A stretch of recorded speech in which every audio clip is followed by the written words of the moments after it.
প্রধানমন্ত্রী তারেক রহমানের নেতৃত্বে নতুন মন্ত্রিসভার প্রথম বৈঠক অনুষ্ঠিত হয়েছে। বুধবার বিকেল ৩টার দিকে সচিবালয়ের মন্ত্রিপরিষদ বিভাগে মন্ত্রিসভার প্রথম বৈঠক অনুষ্ঠিত হয়েছে। মন্ত্রিসভার বৈঠকের মধ্য দিয়ে প্রধানমন্ত্রী হিসেবে তারেক রহমান প্রথমবারের মতো সচিবালয়ে তার নির্ধারিত দপ্তরে আনুষ্ঠানিকভাবে কাজ শুরু করেছেন।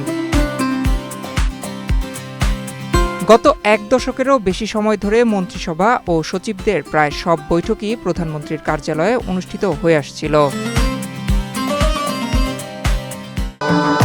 ভবিষ্যৎ হোক নিরাপদ, বিনিয়োগ হোক বিশ্বস্ত, আর আমার পছন্দ সল্ট বে।